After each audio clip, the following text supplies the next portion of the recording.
ನಾನು ನನ್ನ ಮನಸ್ಸು ಬದಲಾಯಿಸಲ್ಲ.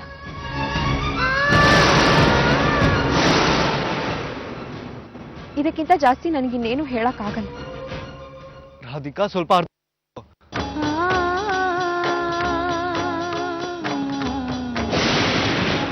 ಸಕ್ಕರೆ ನೀರ್ಗೆ ಹಾಕಿದ್ರು ಸಿಹಿ, ಹಾಲಿಗೆ ಹಾಕಿದ್ರು ಸಿಹಿ.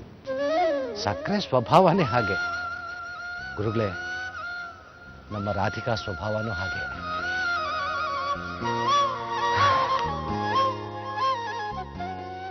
ಮನೆಯಲ್ಲಿ ಎಲ್ಲ ಕೆಲಸನೂ ಅವಳೇ ಮಾಡ್ತಾ ಇದ್ಳು. ಅವಳು ದೇವಸ್ಥಾನದಲ್ಲಿ ಇದ್ದಾಳೆ ಅಂದ್ರೆ ನನಗೆ ಪೂಜೆ ಮಾಡೋದಕ್ಕೆ ಒಂದು ಹೊಸ ಉತ್ಸಾಹ ಇರ್ತಾ ಇತ್ತು. ನನ್ನ ಅಳಿಯಂದ್ರಿದಾರಲ್ಲ, ಧರ್ಮಾಧಿಕಾರಿಗಳು, ಅವ್ರ ಅಜ್ಜಿಗೂ ಅಷ್ಟೇ ನಮ್ಮ ರಾಧಿಕನ ಭಕ್ತಿ ಕಂಡ್ರೆ ತುಂಬಾ ಪ್ರೀತಿ, ತುಂಬಾ ವಿಶ್ವಾಸ. ಈಗ ನೋಡಿ, ಅವಳು ಮನೆ ಬಿಟ್ಟು ಬಂದ ಮೇಲೆ ನನಗೆ ಬದುಕೋ ಉತ್ಸಾಹನೇ ಹೊರಟೋಯ್ತು.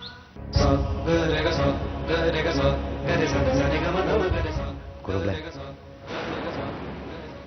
ನೀವು ನನ್ನ ಮಗಳಿಗೆ ಆಶ್ರಯ ಕೊಟ್ಟಿದ್ದು ಬಹಳ ದೊಡ್ಡ ಉಪಕಾರ ಆಗಿದೆ. ಇದರಲ್ಲಿ ಉಪಕಾರ ಏನೂ ಇಲ್ಲ. ಈ ಆಶ್ರಮ ನಂದಲ್ಲ, ಇಂಥ ಮಕ್ಕಳಿಗೆ ಸೇರಿದ್ದು. ಆದರೆ ನನಗೊಂದು ಅನುಮಾನ ಇದೆ. ರಾಧಿಕಾ ನಮಗೆ ಸಿಕ್ಕಿದ್ದು ಒಂದು ವಿಚಿತ್ರ ಪರಿಸ್ಥಿತಿಯಲ್ಲಿ.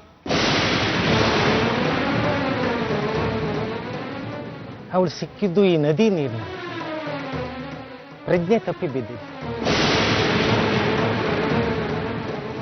ಕೈಯಲ್ಲಿ ಕೃಷ್ಣನ ಮೂರ್ತಿ ಬಿಟ್ರೆ ಬೇರೇನೂ ಇರಲಿಲ್ಲ. ತುಂಬಾ ಜ್ವರ ಬಂತು.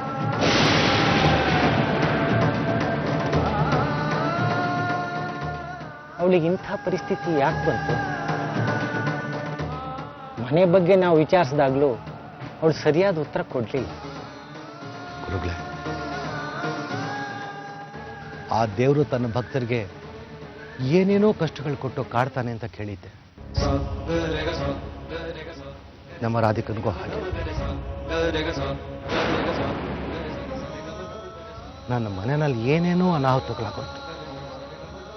ಆ ಅನಾಹುತಗಳಿಗೆಲ್ಲ ತಾನೇ ಕಾರಣ ಅನ್ಕೊಂಡು ಈ ಮಗು ಮನೆ ಬಿಟ್ಟು ಹೊರಗೆ ಬಂದು ಏನ್ ಮಾಡ್ಲಿ, ಅವಳು ಹೀಗೆ ಮಾಡ್ತಾಳೆ ಅಂತ ಸೂಚನೆ ಕೂಡ ನನಗೆ ಸಿಗ್ಲಿಲ್ಲ ಗುರುಗಳೇ.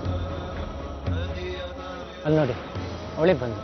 ಬಾಮ ರಾಧಿಕಾ, ನೀವಿಬ್ರು ಮಾತಾಡ್ತಾ ಇರಿ. ನಂಗೆ ಸ್ವಲ್ಪ ಕೆಲಸ ಇದೆ, ಮುಗಿಸ್ಕೊಂಡು ಬರ್ತೀನಿ. ಆಯ್ತು ಗುರು.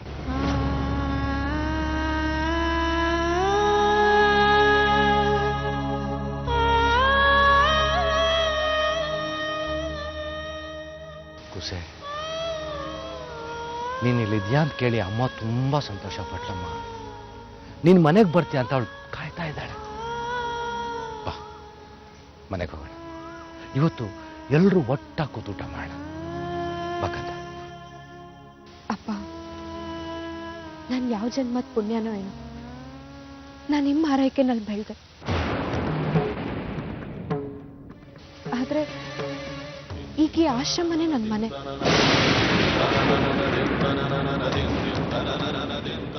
ಇಲ್ಲಿ ಮಕ್ಕಳ ಜೊತೆ ಆಟ ಆಡ್ತಾ, ಪಾಠ ಹೇಳ್ತಾ ನಾನು ದಿನ ದಿನ ಹೊಸ ಹೊಸ ವಿಚಾರಗಳನ್ನ ತಿಳ್ಕೊತಾ ಇದ್ದೀನಿ.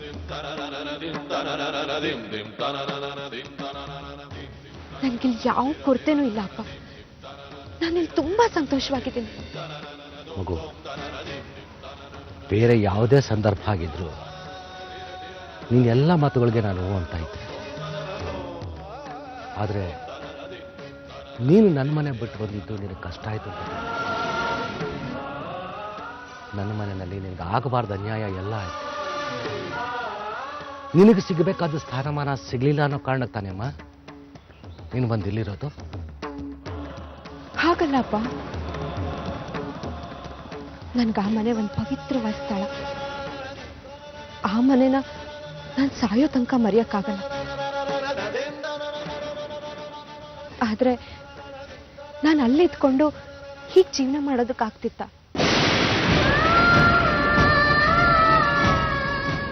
ನನಗೆ ಬೇಕಾದ ಹಾಗೆ ಕೃಷ್ಣನ ಆರಾಧನೆ ಮಾಡ್ಕೊಂಡು ಬದುಕೋಕ್ಕೆ ಈ ಆಶ್ರಮ ಒಂದು ಪ್ರಶಸ್ತವಾದ ಸ್ಥಳ ಅಂತ ನನಗನ್ನಿಸ್ತು.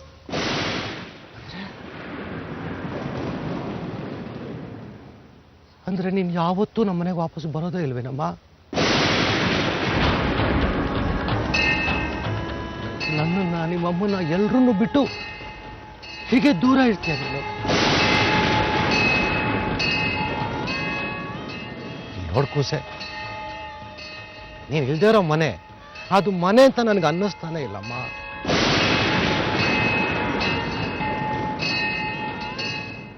ನೀನು ಇಲ್ದಿರ ನಾನು ಪೂಜೆ ಮಾಡೋಕೆ ಸಾಧ್ಯ ಇದೆ ಅನ್ಕೊಂಡಿದ್ಯಾ?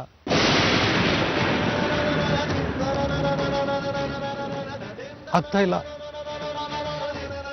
ನೀನು ದೇವಸ್ಥಾನಕ್ಕೆ ಬರ್ದಿರ ಅಲ್ಲಿರೋ ಕೃಷ್ಣ ಕೂಡ ಇಲ್ಲ ಅಂತ ನನ್ಗನ್ನಿಸ್ತಾ ಇದೆ ಮಗಳೇ.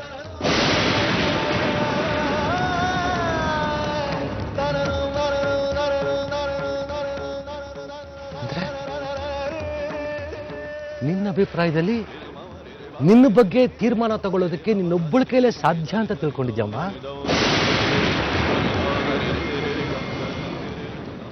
ಅಂದ್ರೆ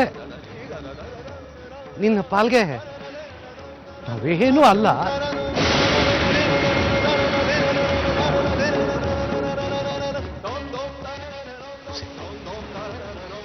ದಯವಿಟ್ಟು ನನಗೋಸ್ಕರ, ನಿಮ್ಮ ಅಮ್ಮನಿಗೋಸ್ಕರ ಮನೆಗೆ ಬಾ ತಾಯಿ.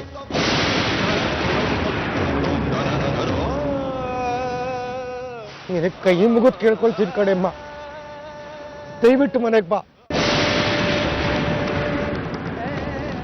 ಇಲ್ಲ ಅಂತ ಮಾತ್ರ ಅನ್ಬೇಡಮ್ಮ, ಅನ್ಬೇಡ.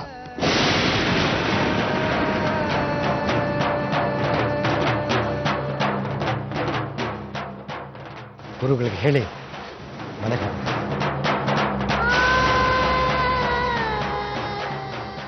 ಅಮ್ಮ.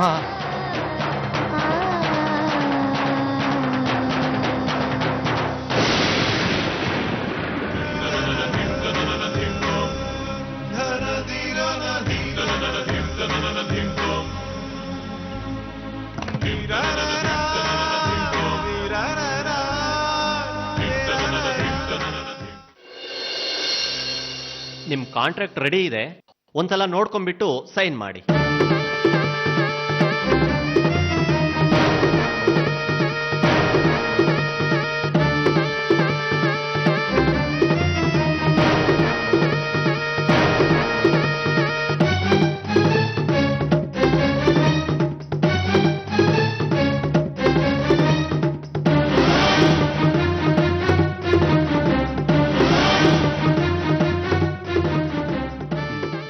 Thank you, congratulations, all the best. Thank you sir. ಬನ್ನಿ ಒಂದ್ಸಾರಿ ಮ್ಯೂಸಿಕ್ ನೋಡ್ಕೊಂಡು ಬರೋಣ.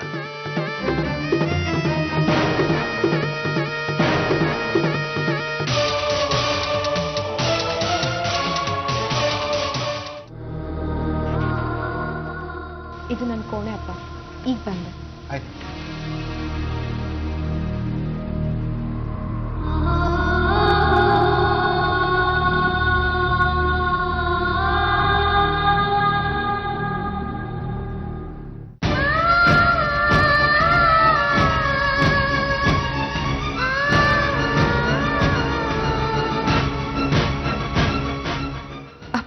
ಇಲ್ಲ ಅಂತ ಹೇಳಕ್ಕಾಗಲ್ಲ. ಅವ್ರು ತೋರಿಸಿದ ಪ್ರೀತಿ ಅಭಿಮಾನದ ಮುಂದೆ ನನಗೆ ಮಾತುಗಳೇ ಹೊರಡಲ್ಲ. ನಿನಗೆ ಗೊತ್ತು ಕೃಷ್ಣ, ಅಪ್ಪನ್ ನೋಡಿದ್ರೆ ನನ್ನ ಮನ್ಸು ಕರಗ್ಬಿಡುತ್ತೆ ಅಂತ. ಆದ್ರೂ ಯಾಕೆ ಅಪ್ಪನ ಇಲ್ಲಿ ಕಳಿಸ್ದೆ? ನನ್ನನ್ನ ಮತ್ತೆ ಸಂಸಾರದೊಳಗೆ ನುಗ್ಬೇಕು ಅಂತನಾ? ನಾನು ಅಲ್ಲಿಗೆ ಹೋದ್ರೆ ಮತ್ತೆ ಅದೇ ಸಮಸ್ಯೆಗಳನ್ನ ಎದುರಿಸ್ಬೇಕಾಗತ್ತೆ. ನನ್ನಿಂದಾಗಿ ಅಪ್ಪ ಅಮ್ಮ ಯಾರು ನೆಮ್ಮದಿಯಾಗಿರೋದಕ್ಕಾಗಲ್ಲ ಕೃಷ್ಣ. ನಾನೀಗ ಏನ್ ಮಾಡ್ಲಿ? ನನ್ನ ಮನಸ್ಸು ದೃಢವಾಗಿರೋ ಹಾಗೆ ನೋಡ್ಕೋ ಕೃಷ್ಣ.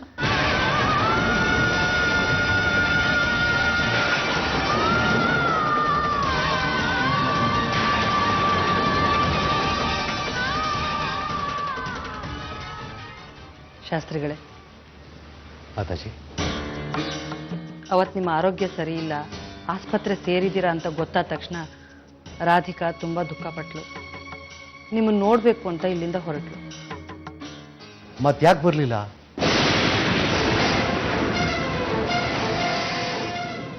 ಸ್ವಾಮೀಜಿ ಹೋಗೋದಾದ್ರೆ ಹೋಗು ಅಂದ್ರು. ಆದ್ರೆ ಆಶ್ರಮಕ್ಕೆ ಮತ್ತೆ ಬರೋ ಹಾಗಿಲ್ಲ, ಸದಸ್ಯತ್ವ ರದ್ದಾಗುತ್ತೆ ಅಂತ ಅಂದ್ರು.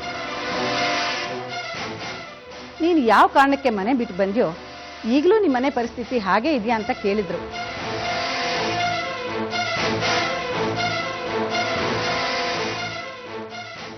ಅದಕ್ಕೆ ರಾಧಿಕಾ ಏನೂ ಹೇಳಿಲ್ಲ.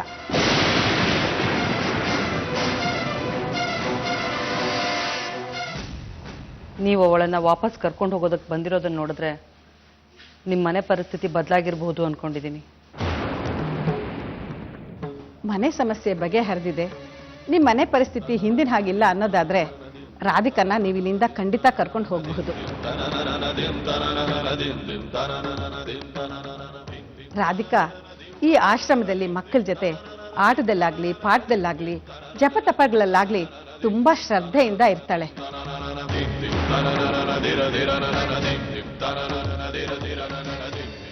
ಅವಳು ಇಲ್ಲಿದ್ದಷ್ಟೇ ಸಂತೋಷವಾಗಿ ನಿಮ್ಮನೇಲೂ ಇರಬಹುದು. ರಾಧಿಕಾ ಮಕ್ಕಳ ಜೊತೆ ಸಂತೋಷವಾಗಿರೋದನ್ನ ನೋಡಿ ನಮಗೆಲ್ಲ ತುಂಬಾ ಖುಷಿಯಾಗಿತ್ತು. ರಾಧಿಕಾ ತುಂಬ ಸೂಕ್ಷ್ಮ ಮನಸ್ಸಿನ ಹುಡುಗಿ. ಅವಳು ಯಾವಾಗಲೂ ಹೀಗೆ ಸಂತೋಷದಿಂದ ಇರೋ ಹಾಗೆ ನೋಡ್ಕೊಳ್ಳಿ.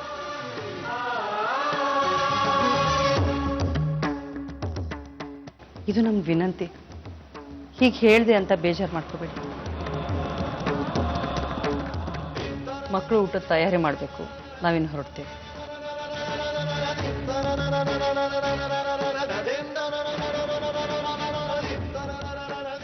ಕೂಸ್ಯಾಕೆ ಇನ್ನೂ ಬರಲಿಲ್ಲ?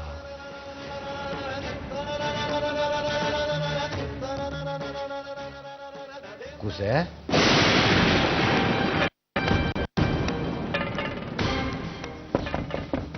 ಕೂಸೆ,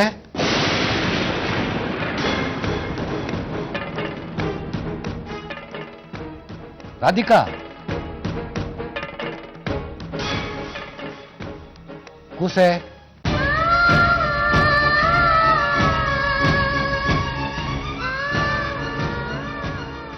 ಕೂಸೆ, ಯಾಕಮ್ಮ ಹೊರಡ್ಲಿಲ್ವಾ?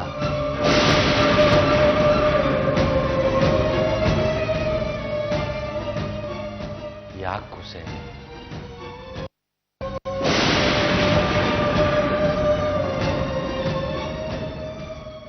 ಏನಾಯ್ತಮ್ಮ?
ಗುರುಗಳೇ, ತಮ್ಮ ಮಾರ್ಗದರ್ಶನದಲ್ಲಿ ನನ್ನ ಮಗಳು ಬೆಳೀತಾ ಇರೋದು ನೋಡಿ ನಂಗೆ ತುಂಬ ಸಂತೋಷ. ನನ್ನ ಮಗಳಿಗೆ ತಮ್ಮ ಆಶ್ರಯ ಸಿಕ್ಕಿದ್ದು ನನ್ನ ಪುಣ್ಯ.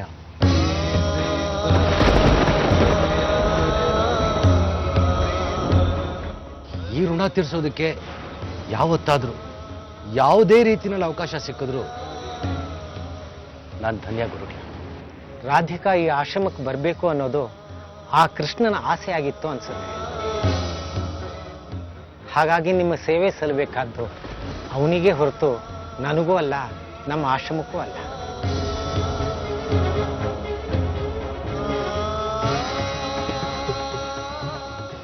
ನೀವು ಈ ಆಶ್ರಮಕ್ಕೆ ಬರ್ತಾ ಇರಿ. ಅದೇ ನಮಗೆ ಸಂತೋಷ.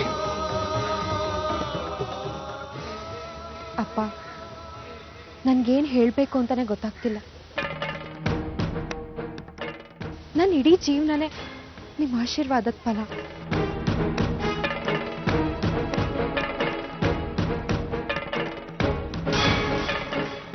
ಈಗಲೂ ಅಷ್ಟೆ, ಈ ಆಶ್ರಮದಲ್ಲಿರೋದಕ್ಕೆ ಒಪ್ಪಿಗೆ ಕೊಟ್ಟು ನನ್ನ ಜೀವನನ ಸಾರ್ಥಕ ಮಾಡಿದ್ರಿ. ನಿಮ್ಮ ಈ ಉಪಕಾರನ ಹೇಗೆ ತೀರಿಸ್ಬೇಕೋ ಗೊತ್ತಾಗ್ತಿಲ್ಲಪ್ಪ.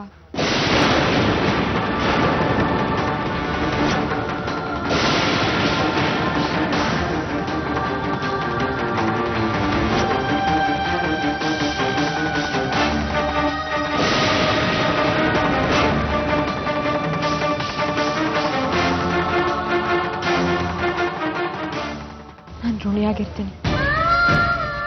ಏ ಕುಸೆ, ಹೇಳು. ನೋಡು, ನಿನ್ನ ಸಂತೋಷಕ್ಕಿಂತ ದೊಡ್ಡದು ಬೇರೆ ನಂಗೆ ಇನ್ಯಾವುದು ಅಲ್ಲಮ್ಮ.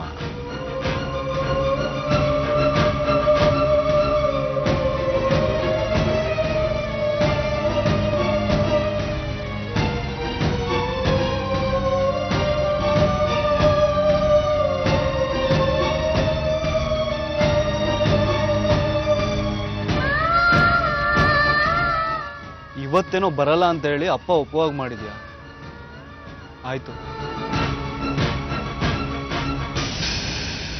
ಆದ್ರೆ ಇವತ್ತಲ್ಲ ನಾಳೆ ಬಂದೇ ಬರ್ತೀಯ? ಇಲ್ಲ, ನಾನು ಬರಲ್ಲ. ನನ್ನನ್ನು ಕರ್ಕೊಂಡು ಹೋಗೋ ಪ್ರಯತ್ನ ಮಾಡಬೇಡಿ. ನೀವು ಹೊರಡಿ, ಅಪ್ಪ ಕಾಯ್ತಿದ್ದಾರೆ. ನಿನ್ನ ಬಾ ಅಂತ ನಾನು ಯಾವತ್ತೂ ಬಲವಂತ ಮಾಡಲ್ಲ. ಆದ್ರೆ ನೀನಾಗ್ ನೀನೇ ಮನೆಗೆ ಬರ್ತೀಯ.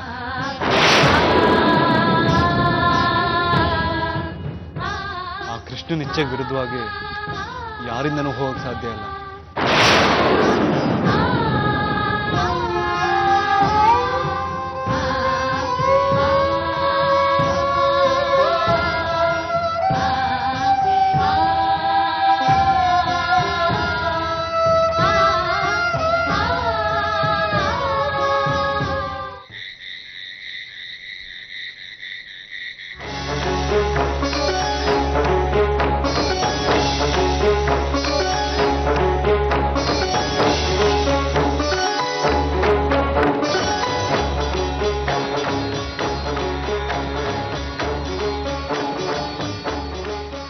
ಕೃಷ್ಣ, ನಾನು ಮತ್ತೆ ಮನೆಗೆ ವಾಪಸ್ ಹೋಗುವಂತ ಪರಿಸ್ಥಿತಿ ತಂದಿಡ್ಬೇಡ ಕೃಷ್ಣ. ಅವ್ರು ನನ್ನ ಮೇಲಿನ ಪ್ರೀತಿಯಿಂದ ಹಾಗೆ ಹೇಳ್ತಾರಷ್ಟೆ. ನಾನು ಮನೆಗೆ ವಾಪಸ್ ಹೋದ್ಮೇಲೆ ಅವ್ರ ವಿಶಾಖನ್ ಹುಡ್ಕೋ ಪ್ರಯತ್ನನೂ ಮಾಡಲ್ಲ, ವಿಶಾಖನ್ ಜೊತೆನೂ ಇರಲ್ಲ.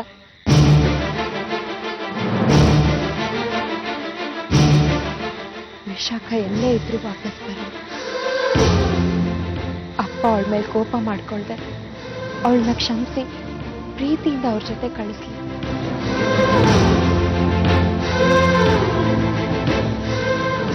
ಕೃಷ್ಣ, ಅವರಿಬ್ರು ಚೆನ್ನಾಗಿ ಸಂಸಾರ ಮಾಡ್ಕೊಂಡು ಹೋಗ್ಲಿ. ಅವರೆಲ್ಲರೂ ಸಂತೋಷವಾಗಿದ್ರೆ ನನ್ಗದೇ ಖುಷಿ. ನಾನಿನ್ ಸೇವೆ ಮಾಡಿಕೊಂಡು ಇಲ್ಲೇ ಇದ್ಬಿಡ್ತೀನಿ.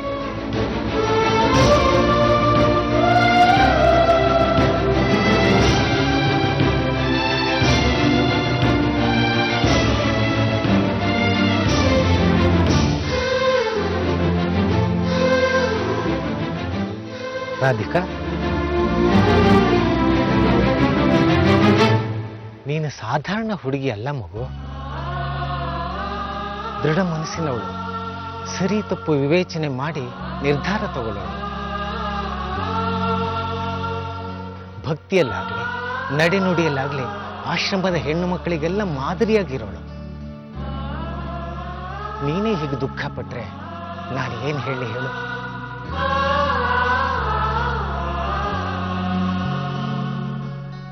ಒಮ್ಮೆ ಒಂದು ದಾರಿನ ಆಯ್ಕೆ ಮಾಡ್ಕೊಂಡ್ಮೇಲೆ ಮುಗೀತು.